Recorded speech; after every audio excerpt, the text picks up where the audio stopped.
여러분 창세기 1장에 중요하게 기록되어 있는 내용은 하나님께서 천지를 창조하셨다라는 말씀입니다.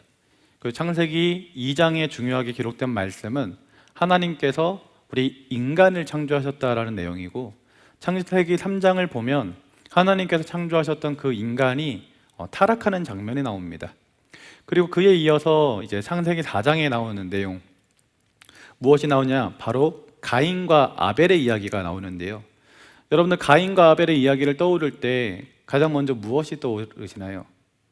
보통 대개 생각하는 것이 이 가인이 아벨을 죽였다, 그래서 인류 최초의 살인이 일어났다라는 이 사실을 많이 기억들 하시는데요. 근데 살인이 있기 전에 더 중요한 정보가 하나가 더 있습니다. 무엇이냐면 이 가인과 아벨이 지금 하나님께 제사를 드리고 있다라는 거예요. 이 성경에 처음 나오는 이 제사에 대한 내용입니다. 가인과 아벨이 드린 제사, 그것이 지금으로 말하면 우리가 드리고 있는 이 예배가 되는 것이죠. 성경에서 가장 중요한 내용인, 어떻게 보면 1장과 2장, 3장에 걸쳐서 4장에서 나오는 이 내용이 이 제사, 예배 드리는 것이라고 생각해 볼 때 이 예배와 제사, 또 하나님께 예배한다는 것이 얼마나 중요한 것인지를 우리가 한번 생각해 볼 수 있는 대목인 것이죠. 여러분은 언제 은혜를 받으셨습니까? 여러분들 언제 살아계신 하나님을 만나셨나요? 그냥 잠자고 있을 때, 그냥 길을 걸어가고 있을 때, 아니면 세상적으로 내가 그냥 놀고 있을 때 하나님 만나셨나요? 그러지 않습니다. 우리가 언제 하나님 만나냐면 우리가 교회에서 예배를 드릴 때 우리는 하나님을 만날 수 있게 되고, 우리가 교회에서 예배를 드릴 때 은혜를 받을 수 있다는 것입니다. 예배는 우리 신앙생활에 있어서 굉장히 중요한 것입니다. 우리는 예배를 통해서 이 죄의 문제를 해결받을 수 있습니다. 그리고 예배를 통해서 우리는 하나님과 끊어졌던 관계가 회복이 될 수 있고, 예배를 통해서 우리는 은혜를 받고 또 하나님으로부터 위로도 받고 또 하나님이 주시는 새 힘을 공급받아서 이 세상을 살아갈 힘을 얻을 수도 있습니다. 예배를 통해서 우리는 또한 육신의 질병도 고침받고 또 마음에 가지고 있는 상처와 아픔도 치료받을 수 있는 것이죠. 이처럼 예배는요, 너무나도 소중한 것이고 너무나도 중요한 것입니다. 바라기는 우리 너벨 청년대학부, 그리고 이 자리에 함께 모든 성도님들은 예배의 성공자가 될 수 있기를 예수님의 이름으로 기도드립니다. 그러면 우리는 이 중요하고도 소중한 이 예배를 어떻게 드려야 될까요? 그냥 일주일 동안 세상 속에서 살아갈 때 아무 생각 없이 살다가 그냥 나의 삶을 열심히 살다가 딱 일요일이 돼서 이제 예배 시간이 됐으니까 교회 와서 예배당에 앉아 있으면 되는 것일까요? 그렇지 않다라는 것입니다. 그렇다면 우리는 어떻게 예배를 드려야 할까요? 오늘 함께 살펴보는 가인과 아벨의 이야기를 통해서 우리가 어떤 마음 그리고 어떤 모습으로 예배를 드려야 되는지를 함께 살펴볼 수 있기를 소원합니다. 오늘 본문에 보면 이 가인과 아벨이 무엇을 하였냐면 제사를 드렸죠. 그래서 제물을 하나님께 바쳤습니다. 이것은 가인도 제물을 바쳤고 아벨도 제물을 바쳐가지고 그 둘이 제사를 드리는 공통점이라고 할 수가 있어요. 근데 그 둘 사이의 차이점은 무엇이냐면, 가인은 땅의 소산으로 제물을 삼아서 하나님께 드렸고요, 이 아벨은 양의 첫 새끼를 제물로 삼아가지고 하나님께 드렸다라는 거예요. 이것이 바로 차이점입니다. 그런데 문제는 하나님께서 이 아벨의 제사는 받으셨는데 이 가인의 제사는 받지 않으셨다라는 거예요. 왜 하나님께서는 이 아벨의 제물은 받고 가인의 제물은 받지 않으셨을까요? 이것에 대한 일반적인 생각은 무엇이냐면, 가인은 땅의 소산으로 제물을 삼아서 예배를 드렸고 아벨은 양의 첫 새끼로 드렸기 때문에 이 제물의 차이 때문에 하나님께서 예배를 받고 안 받으신 것이다 라고 생각을 많이 합니다. 가인은 곡식으로 제사를 드렸지만 이 아벨은 피의 제사를 드렸기 때문에, 피 흘림이 있는 제사를 하나님이 좋아하시기 때문에 그 제물을 가지고 제사를 드렸던 아벨의 제사를 받았다라고 생각을 하는 것이죠. 그런데요, 하나님께서 제정하신 이 제사 중에는 소제라고 하는 제사도 있거든요. 이 소제는 어떤 제사냐면 곡식을 가지고 하나님께 드리면서 제사를 드리는 거예요. 근데 이 소제에 대해서도 하나님께서는 피 흘리는 제사나 곡식으로 하나님께 올리는 제사나 동일하게 중요하다라고 말씀하셨습니다. 그렇다면 이 제물의 차이 때문에 하나님께서 제사를 받고 안 받고 했다라는 것은 이 말이 안 된다라는 것을 우리가 이해할 수 있는 것이죠. 그렇다면 여러분, 하나님께서 왜 아벨의 제사는 받으시고 가인의 제사는 받지 아니하셨을까요? 이것을 우리가 좀 이해하기 위해서 오늘 읽었던 본문 말씀을 다시 한번 찬찬히 좀 읽어봤으면 좋겠는데요. 창세기 4장 4절에서 5절 말씀을 제가 천천히 읽어드리겠습니다. 아벨은 자기도 양의 첫 새끼와 그 이름으로 드렸더니 여호와께서 아벨과 그의 제물은 받으셨으나 가인과 그의 제물은 받지 아니하신지라. 가인이 몹시 분하여 안색이 변하니. 여러분, 지금 읽은 말씀을 보면 여호와께서 아벨과 그의 제물은 받으셨으나 가인과 그의 제물은 받지 아니하셨다라고 기록이 되어 있습니다. 하나님께서 이 아벨과 아벨의 제물은 받으셨지만 가인과 가인의 제물은 받지 않으셨다라는 거예요. 더 쉽게 말하면 가인은 하나님께서 받으셨지만 아벨은 하나님께서 받으셨지만 가인은 하나님께서 받지 아니하셨다라는 거예요. 하나님께서 이 제물의 종류 때문에 제사를 받지 않으셨던 것이 아니라 제사를 드리는 사람이 누구냐, 누가 제사를 드리고 있냐, 이 사람의 차이 때문에, 사람이 다르기 때문에 그 사람 때문에 제사를 받고 안 받고의 유무가 달라졌다는 것이죠. 아벨은 양의 첫 새끼를 준비해가지고 하나님께 제사를 드렸다고 나와 있습니다. 아벨은 하나님께 제물을 드릴 때 마음을 다해가지고 가장 소중했던 것을 하나님께 드렸던 것이에요. 아벨의 마음의 중심이 어디에 있느냐? 바로 하나님께 있음을 우리가 볼 수 있는 대목인 거죠. 그렇지만 가인은 그렇지 않습니다. 가인은 마음의 중심이 하나님께 향해 있지 않고 평소의 생활도, 가인이 살아왔던 그 평소의 생활과 평소의 삶도 하나님이 보시기에 합당한 삶이 아니었던 것이에요. 이것을 유추할 수 있는 구절이 7절 말씀인데, 7절에 보면 하나님께서 가인에게 내가 선을 행하면 어찌 낯을 들지 못하겠느냐라고 말씀하십니다. 이것을 통해 우리가 알 수 있는 것이 가인이 평소의 삶에서도 선을 행하는 삶을 살았던 것이 아니라 선을 행하지 않는 삶, 악한 삶을 살았다는 것을 알 수가 있는 것이죠. 그래서 하나님께서 이 가인의 제물과 또 가인의 예배를 받지 않으셨던 것입니다. 이것을 이제 신약 성경에 와서 이제 신약 기자들은 이렇게 평가를 합니다. 히브리서 11장 4절 말씀인데요. 믿음으로 아벨은 가인보다 더 나은 제사를 하나님께 드림으로 의로운 자라 하시는 증거를 얻었나니. 신약에 와서, 신약 시대에 와서 이 히브리서를 썼던 기자가 가인과 아벨을 판단하기에 아벨은 믿음으로 제사를 드렸다라는 거예요. 가인보다 나은 제사를 드렸다라고 판단을 하고 있는 것이죠. 이처럼 아벨의 제물 때문이 아니라 하나님께서 아벨의 제사를 받으셨던 것은 아벨의 믿음과 그 아벨의 평상시의 그 모습 때문에 아벨의 제사를 받으셨던 것입니다. 반대로 가인의 제사를 받지 않았던 이유는 가인의 제물 때문이 아니라 가인의 그 믿음과 그 가인의 평상시의 모습 때문에 하나님께서 가인의 그 제사를 받지 않았다라는 것을 우리가 이해할 수 있는 것이죠. 이처럼 하나님 앞에 온전한 삶을 살지 못했던 가인은요, 하나님께 평상시의 삶이 하나님께 집중되지 않았기 때문에 예배 또한, 제사 또한 하나님께 마음을 다한 제사를 드리지 못했습니다. 그러다 보니까 하나님께서는 당연히 그 제사를, 그 예배를 받지 아니하셨던 것이죠. 그랬더니 이제 이어지는 말씀을 보면 가인의 안색이 변하니라고 기록되어 있어요. 자기의 제사를 받지 않는 것을 보고 가인의 안색이 변해가지고 기분 나쁜 티를 팍팍 냈었던 거예요. 그리고 어떻게 하느냐? 결국에는 자기 동생 아벨을 들에서 쳐서 죽이는 그런 살인을 치르게 되는 것입니다. 오늘 말씀을 통해 알 수 있는 하나님께서 가인의 예배를 받지 않으시는 이유는 한마디로 정리하면 가인은 삶과 예배가 분리된 삶을 살았기 때문입니다. 세상에서 살아갈 때는 세상 사람들과 별반 다를 것 없이 이 죄를 지으면서 살다가 이 주일에만 하나님께 예배하는 그런 분리된 신앙생활을 하였던 것이죠. 그리고 하나님께서는 그런 모습을 좋아하지 않았던 것입니다. 또한 가인은 그와 같은 삶의 모습이 있었기 때문에 이 예배를 드릴 때에도, 제사를 드릴 때에도 이 마음을 다한 예배, 마음을 다한 제사를 드리질 못했던 것입니다. 마음의 중심이 하나님께 향해 있는 것이 아니라 나에게 또는 세상을 향해 있었던 것이죠. 이러한 예배가 어떤 예배냐? 바로 형식적인 예배입니다. 하나님을 향한 이 온전한 마음이 없는 예배, 형식적인 예배, 습관적인 예배인 것이죠. 그런데요, 그런 예배는 하나님께서 받지 아니하신다라는 것입니다. 이와 같은 모습이 이 아모스 선지자가 활동하던 시대에 이 북이스라엘에서도 이제 만연했는데요. 하나님께서는 아모스 시대의 북이스라엘 백성들을 향하여서 이렇게 말씀하셨습니다.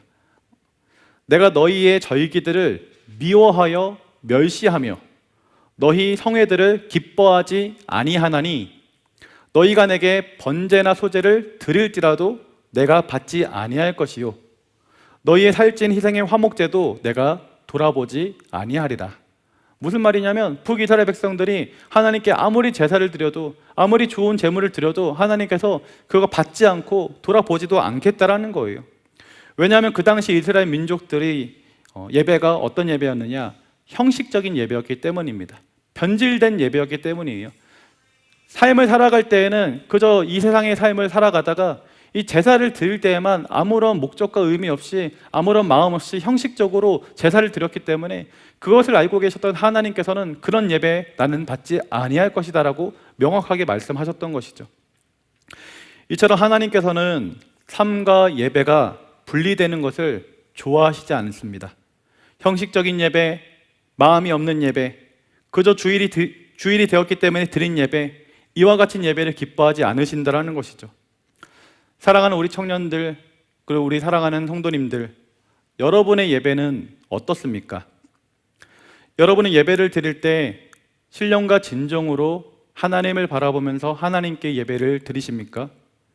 아니면 주일이 되었기 때문에 예배 드리는 시간이 되었기 때문에 교회 와서 그저 하나님께 예배를 드리십니까? 예배를 안 드리면 뭔가 마음이 불안해가지고 예배 가운데 나오고 예배당 가운데 앉아있진 않습니까? 또 여러분의 삶은 어떠십니까? 여러분은 여러분의 삶에서도 하나님을 여러분의 마음의 중심에 두고 살아가고 있으십니까? 아니면 주일이 아닌 평상시의 삶 가운데 하나님과는 전혀 상관없는 그저 나의 인생을, 나의 삶을 살아가고 있으십니까? 오늘 말씀을 통해서 여러분의 예배를 돌아볼 수 있기를 소망합니다. 나의 예배 과연 하나님이 받으실까? 이 질문을 여러분 스스로에게 드려보시기 바랍니다. 지금 잠깐 한번 생각해 볼까요? 과연 나는 하나님께 온전한 예배를 드리고 있나? 나의 예배를 하나님께서 과연 받으실까? 여러분들 속으로 한번 잠잠히 묵상하면서 생각해 보시기 바랍니다.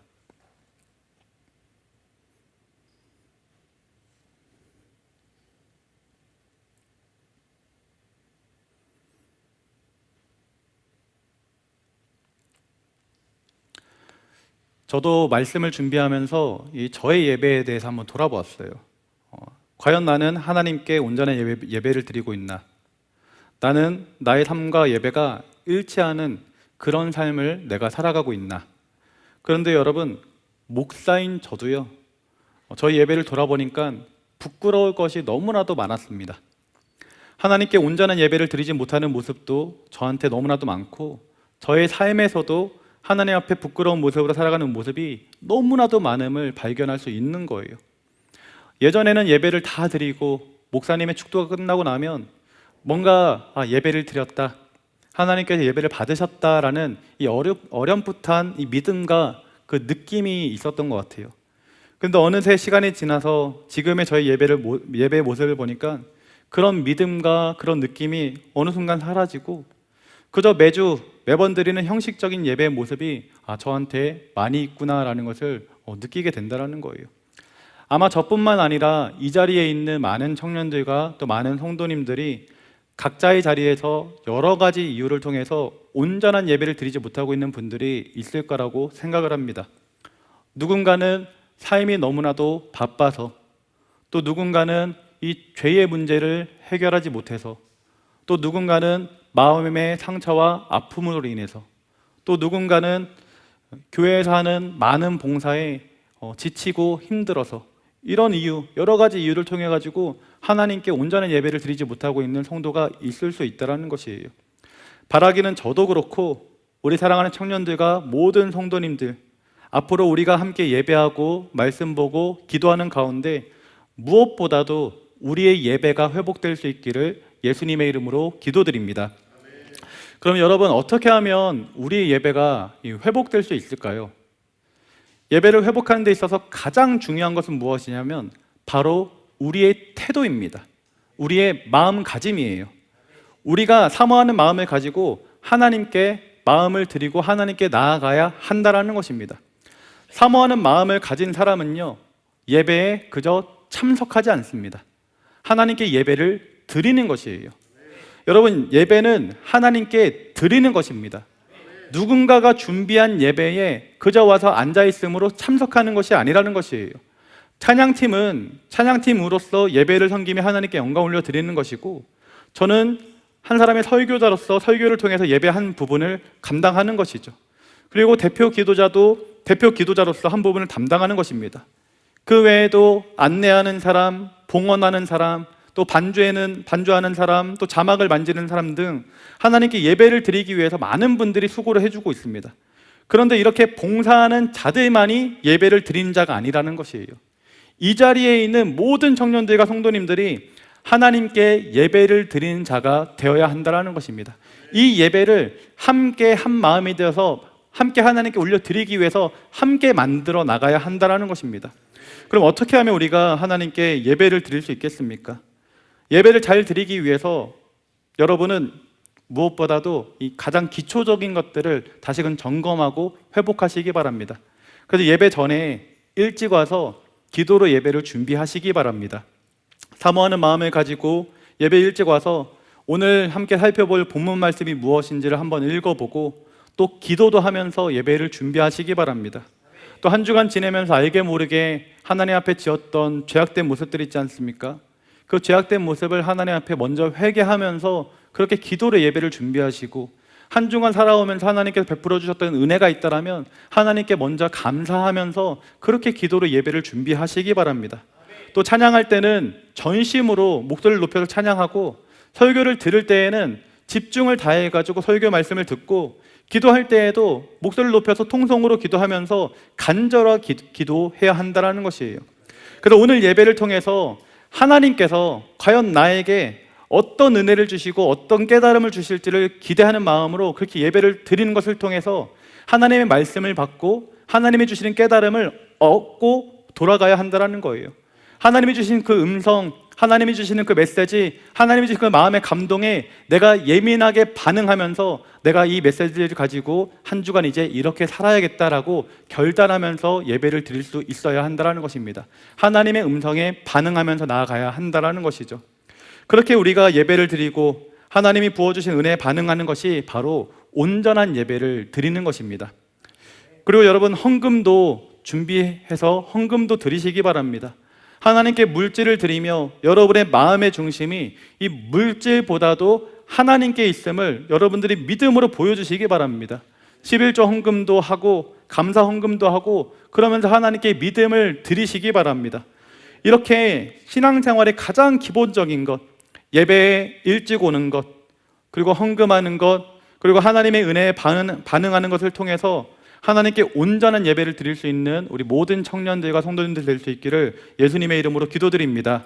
사랑하는 우리 청년들은 예배의 참석자가 되지 마시고 각자의 자리에서 예배를 함께 만들어가며 함께 하나님께 예배를 드릴 수 있는 우리 모두가 될 수 있기를 주님의 이름으로 기도드립니다. 그리고 우리는 주일에만 예배하는 자가 되어서는 안 됩니다. 우리의 삶과 우리의 신앙이 이 분리가 되어서는 안 된다는 거예요. 주일날 예배를 통해서 받은 은혜가 나의 일주일의 삶 가운데 이제 펼쳐질 수 있어야 한다는 것이에요. 그래서 각자의 삶을 살아갈 때에도 하나님과 관계된 삶을 나의 그 일주일의 삶 가운데 살아낼 수 있어야 하는 것이고, 주일날 받았던 그 은혜의 말씀, 하나님께 주셨던 그 마음의 감동을 잊지 말고 그것을 가지고, 그것의 능력을 가지고 이 세상 가운데 힘을 내어서 살아갈 수 있어야 한다는 것이죠. 제가 20대 초반에 청년부에서 이제 신앙생활할 때 한 번은 제가 다녔던 모교는 교회가 더 조그맸었어요. 그러다 보니까 드러머가 없었거든요. 저희는 드러머가 있어도 저희가 이제 어쿠스틱 예배로 가사에 집중하기 위해서 이렇게 어쿠스틱 예배를 한 번씩 드리는데, 제가 있었던 교회는 이제 드러머가 없어서 이제 페이를 주고 드러머를 이제 구해서 함께 예배 팀을 구성해서 드렸던 적이 있습니다. 그때 이제 20대 후반의 형제가 와서 함께 예배를 했는데요. 그냥 드럼만 치는 드럼 주자가 아니라 그 형도 당연히 교회를 다니는 믿음의 사람이었죠. 그런데 같이 찬양팀을 하고 예배를 다 드린 후에 어쩌다가 그 형하고 둘이서 이제 밥을 먹게 되어서 치킨집을 가게 됐습니다. 그 형이 치킨을 먹고 싶다고 해가지고 치킨집 갔는데 그 형이 너무나도 자연스럽게 갑자기 맥주를 시키는 거예요. 그래서 맥주와 함께 치킨을 즐기는 것이었습니다. 그때 제가 20대 21살, 20살 이때쯤이었던 것 같은데 그 형의 모습을 보고 적지 않게 충격을 받았던 기억이 있습니다. 제가 미국에 있을 때 소그룹 리더를 맡은 적이 있었거든요. 근데 어느 날부터 한 자매가 교회에 나오질 않는 거예요. 그래서 왜 안 나오는지 궁금해가지고 신방해가지고 대화를 나눠보니까 같은 기숙사에 사는 어떤 다른 자매 때문에 시험이 들어가지고 교회에 오기 힘들다는 거예요. 그래서 왜 그러냐 했더니 교회 와서 찬양할 때는 그 자매가 이 손을 들고 눈을 감고 엄청 경건한 척 찬양을 하고 기도할 때면 그렇게 하나님 앞에 기도를 부르짖으면서 눈물도 흘리고 하는데 기숙사에 돌아와서는 교회에서 보이던 모습은 전혀 없고 완전 정반대의 사람이 되어가지고 나쁜 행실과 나쁜 언행을 하면서 산다라는 거예요. 그런 불일치된 모습을 보았을 때 내가 너무 시험 들어가지고 교회에 가서 그 거룩한 척하는 모습을 볼 수가 없다라는 거죠. 그래가지고 교회 지금 안 오고 있다라는 것입니다. 여러분, 이처럼 교인들 중에는요, 이 예배와 삶이 분리된 사람들이 있습니다. 오늘 본문의 가인도 바로 그랬던 사람 중에 한 사람인 것이죠. 반대로 이 예배와 삶이 일치된 삶을 살아가는 사람들도 있습니다. 대표적인 성경 인물로는 다니엘을 들 수가 있죠. 다니엘은 어떤 특징이 있었냐면 하루에 3번씩 같은 시간대에 같은 곳을 향하여서 무릎을 꿇고 하나님께 기도를 하였던 사람입니다. 근데 다니엘을 싫어했던 사람들이 다니엘을 죽이기 위해 가지고 왕으로부터 조서를 내리게 하는데 어떤 조서였느냐면 앞으로 30일 동안에는 이 바벨론 왕에게만 절을 하고 기도해야 한다는 거예요. 바벨론 왕이 아닌 다른 신이라든지 다른 사람한테 절을 하게 되면 이 사자굴에 던져지게 된다는 이 법을 만들어 버렸던 것이죠. 근데 그 법을 알고 나서도 다니엘은 어떻게 하느냐, 정한 시간에 이전에 했던 그대로 여전히 하루에 3번씩 하나님께 기도를 올려드렸습니다. 그 결과 어떻게 되었느냐면 법을 어겼기 때문에 사자굴에 던져지게 되었습니다. 그런데요, 하나님께서 다니엘을 지켜주심으로 말미암아 죽지 않고 살아나게 되었던 것이에요. 다니엘에게 예배는요, 사자굴의 위협과 타협할 수 있는 그런 옵션이 아니었던 것입니다. 전에 하던 대로라는 말이 너무나도 중요하죠. 그의 기도는 위기를 맞아서 갑자기 드리는 이 쇼맨십이 아니라 평범한 일상 속에서도 변함없이 드려왔었던 이 삶의 예배였던 것입니다. 하나님이 원하시는 것은 바로 이와 같은 삶과 예배가 하나 되는 삶을 살아가기를 원하신다는 거예요. 보여지는 예배가 아니라 삶으로 드리는 예배를 하나님께서 원하시는 것이죠. 사랑하는 우리 청년들은 삶과 예배가 분리된 그런 신앙이 아닌 이 삶과 예배가 일치된 신앙을 소유할 수 있기를 예수님의 이름으로 축복합니다. 예배 때 받은 은혜를 가지고 한 주간 믿음으로 살아가시기 바랍니다. 비록 세상에서 사는 것이 너무나도 힘들고 때로는 믿음이 흔들리고 믿음이 지키기 어려울 때도 분명히 너무나도 많고 그런 순간들이 있습니다. 그러나 그때마다 다시 한번 말씀 보고 다시 한번 하나님께 기도하면서 의지하고 하나님 안에서 굳게 믿음을 지키며 우리가 나아가야 한다는 것이죠. 그렇게 믿음으로 한 주간을 살아내고자 노력할 때 그것이 바로 우리의 삶의 예배가 되는 것인 줄 믿습니다. 사랑하는 우리 청년들과 성도님들은 이와 같이 삶과 예배가 일치된 귀하고도 복된 하나님이 원하시는 그런 예배자가 될 수 있기를 예수님의 이름으로 기도드립니다. 창세기 4장, 오늘 보았던 창세기 4장의 이제 후반부를 보면 이 가인의 후손과 이 아벨의 후손에 대한 이야기가 나옵니다. 가인은 아벨을 죽인 후에 하나님께 이제 저주를 받아가지고 너는 유리하는 자가 될 거다라는 이 저주를 받았습니다. 유리하는 자, 뭐 하는 사람이냐면 이곳저곳을 돌아다니는 사람이 되어야 한다는 거예요. 그런데 가인은 에덴 동쪽 놋 땅에 이제 정착을 하기 시작합니다. 그리고 거기서 이제 자녀들을 낳으면서 문명을 이루기 시작해요. 자기의 자손들을 통해 가지고 많은 문명과 발전을 이루는 거죠. 그래서 가인의 후손들을 통해서 인류 최초의 문명이 발달하게 되는데요. 가인의 후손 중에 야발이라고 하는 사람은요, 가축을 치는 자의 조상이 되었다라고 성경에 기록이 되어 있고, 유발이라고 하는 사람은 수금과 퉁소, 다시 말해서 음악하는 자의 조상이 되었다라고 기록이 되어 있고, 두발 가인은 쇠로 여러 가지 기구를 만드는 사람이라고 소개가 되어 있습니다. 이처럼 가인의 후손들을 통해서 이 세상에 처음으로 축산업, 수공업, 예술, 문화 등 이 문명이라는 게 생겨나기 시작하면서 많은 발전을 이뤄냈던 거예요. 가인과 그의 후손들은 이 화려한 문명을 이뤄냈습니다. 그런데 하나님에 대한 마음은 어떠했을까요? 그들이 그렇게 많은 문명을 이뤄내고 많은 일들을 이루고 음악하는 자의 조상, 가축을 치는 자의 조상이 되었다라는 기록이 있을 때 한 가지 없는 게 있는데 바로 여호와 하나님의 이름이 없습니다. 하나님에 대한 내용이 없다라는 거예요. 그래서인지 하나님과 함께하지 못한 그들의 문명은 비록 화려하게 발전을 했지만 그곳 가운데 이 도덕성은 사라지게 되었고 죄가 만연해지게 되었습니다. 폭력과 살인이 난무하게 되었고, 라멕이라고 하는 사람의 때에는 처음으로 일부 다처제가, 하나님께서는 일부 일처제, 한 사람의 남자와 한 사람 여자가 만나서 결혼하는 것을 법으로 제정해 주셨는데, 그때 처음으로 일부 다처제가 벌어지는 그런 또 다른 죄의 모습이 나타나게 되었던 것이죠. 가인의 후손들, 이 세상으로 말하면 굉장히 능력 있는 사람들입니다. 그리고 자수성가한 사람들이에요. 그런데요, 도덕성은 없는 사람들이었습니다. 그렇다면 가인에 의해서 죽었던 아벨, 하나님께서 이 아벨 대신에 새로운 자녀를 주는데 그 자녀의 이름이 바로 셋입니다. 성경에 보면 하나님께서 셋을 주셨고, 셋과 그의 후손들이 발전했을 때 어떤 모습이 있었다라는 이 기록을 보여주시거든요. 그 기록이 4장 25절과 26절에 기록되어 있는데, 26절 말씀만 제가 한번 읽어드리겠습니다. 셋도 아들을 낳고 그의 이름을 에노스라 하였으며 그때 사람들이 비로소 여호와의 이름을 불렀더라. 그때 돼서야 비로소 사람들이 여호와 이름을 불렀다라는 거예요. 그 전에는 여호와 이름이 불리지 않았다라는 거죠.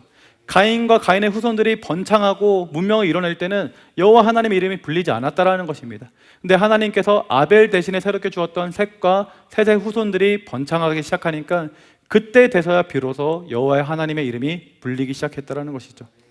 하나님이 어떤 사람, 어떤 그룹을 좋아하시고 어떤 그룹을 사용하실까요?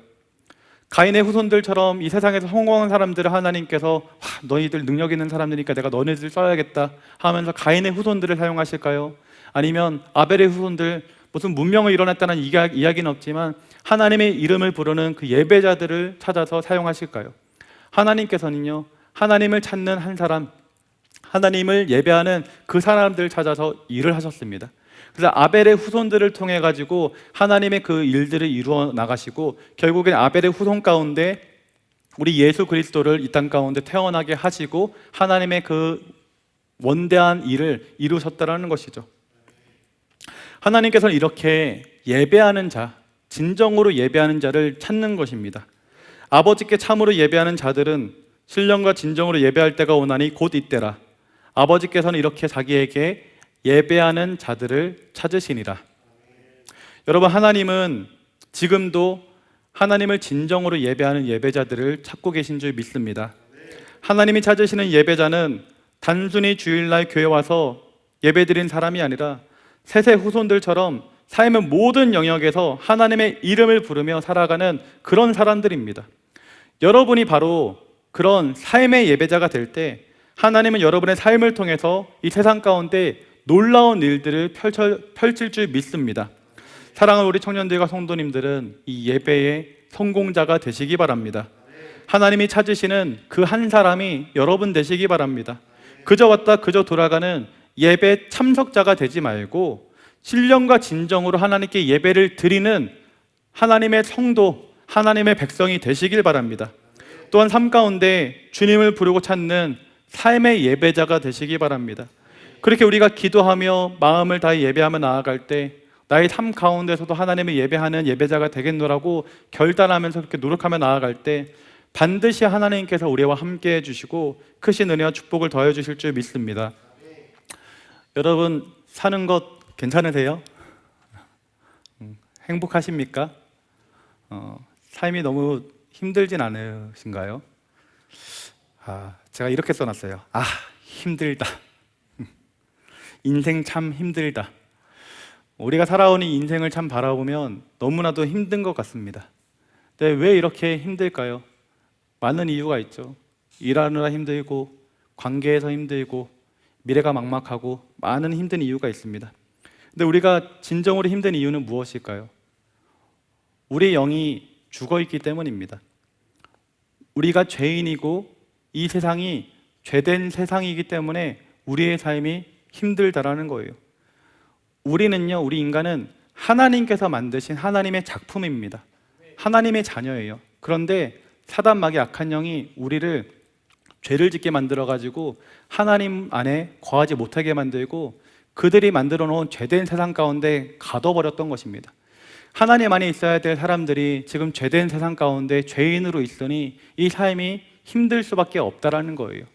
우리의 힘든 것을 회복할 수 있는 유일한 방법은 무엇이냐? 바로 하나님밖에 없는 것입니다. 우리가 하나님께 가까이 가면 가까이 갈수록 우리의 마음은 평안해지고 우리의 삶은 행복해집니다. 근데 우리가 하나님부터 가까이 가지 못하고 사단 마귀 악한 영들이 영적 공격에 넘어져서 이 세상으로 가면 갈수록 우리의 삶은 점점 힘들어지고 외로워지고 고통 가운데 처하게 된다는 것이죠. 그래서 우리는 하나님께 점점 나아가려고 노력을 해야 되는데 하나님께 나아갈 수 있는 방법, 하나님과의 관계를 회복할 수 있는 방법이 무엇이냐? 바로 예배라는 것이에요. 이 예배가 너무나도 소중한 것입니다. 우리가 예배를 함께 드리는 것을 통해 가지고 하나님께 함께 찬양하고 말씀 보고 기도하는 것을 통해 하나님 관계가 회복되어야지만 우리의 삶 또한 행복할 수 있다는 거예요. 여러분 너무나도 힘든 삶을 살아가고 있지 않습니까? 정말로 힘든 삶을 살아가고 있다면 그 힘든 삶의 해결책이 바로 예배에 있다는 것을 기억하시기 바랍니다. 그리고 내가 이제 예배를 회복해야 됐다, 내가 예배를 회복해서 하나님께 가까이 나아가야겠다라고 여러분들 결단하시기 바랍니다. 여러분들이 그렇게 예배를 소중히 여기시고 내가 예배의 성공자가 되겠노라고, 나의 삶에서도 예배와 삶이 분리되는 인생이 아니라 예배와 삶이 일치된 그런 삶을 살겠노라고 여러분들이 결단하시고 그렇게 하루하루 삶을 살아갈 때 여러분의 삶은 어느 순간 지나보니까 행복한 삶으로 변화되어 있을 것이고 내가 지금 느끼고 있는 고통과 아픔은 점점 사라지고 하나님이 주시는 그 은혜와 축복으로 말미암아 복된 삶이 우리 청년들과 성도된 삶 가운데 가득하게 될 줄 믿습니다.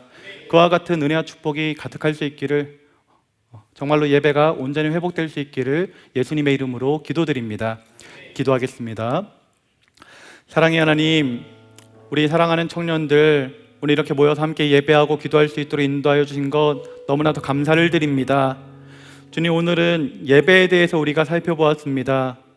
나의 예배 과연 하나님께서 받으실까? 주님, 우리의 예배를 돌아봅니다. 하나님, 그런데 우리의 예배가 너무나도 부족합니다. 예배를 드릴 때 신령과 진정으로 예배 드리지 못할 때가 너무나도 많고 아무런 간절함 없이 그저 형식적으로 예배 드릴 때가 너무나도 많았음을 고백합니다. 주님, 우리 이 연약한 예배가 다시 회복되길 소원합니다. 우리 청년들 믿음으로 기도하며 나아갈 때 이 예배가 회복될 수 있도록 인도하여 주시옵소서. 예배가 회복되는 것을 통하여서 하나님과의 관계가 회복되게 하여 주시옵시고 하나님과의 관계가 회복될 때 우리 지금 귀한 청년들이 가지고 있는 어려움들, 아픔들, 상처들, 힘든 고통들이 다 사라지게 인도하여 주시고 하나님이 주시는 그 은혜와 평강만이 가득할 수 있도록 주님 역사하여 주시옵소서. 주님, 오늘 그 믿음의 결단을 우리가 드리기 원합니다. 이 시간 기도하며 나아갈 때 하나님 우리 가운데 그 예배의 성공자가 되겠노라고 하는 그 믿음의 결단이 생기게 인도하여 주시옵시고 우리의 기도 가운데 성령님께서 역사하여 주심으로 우리는 연약하지만 우리의 삶을 능력 있게 이끄시는 성령의 능력으로 말미암아 온전한 예배자로 설 수 있도록 주님 인도하여 주시옵소서. 우리 이 시간 이와 같은 믿음의 기도 제목들 가지고 함께 기도하길 원하시는 분들 다 같이 자리에 일어나서 마음을 열고 함께 기도하길 원합니다. 하나님, 우리 시간 기도할 때 성령의 충만함을 더하여 주시옵소서. 우리에게 예배의 성공자가 되겠노라고 하는 믿음의 결단이 있게 하여 주시옵시고 여기 믿음의 결단을 가지고 하나님께 기도하며 나아갈 때 하나님의 은혜가 우리 가운데 충만하게 임할 수 있도록 역사하여 달라고 주님 이름 3번 부르고 함께 기도하겠습니다. 주여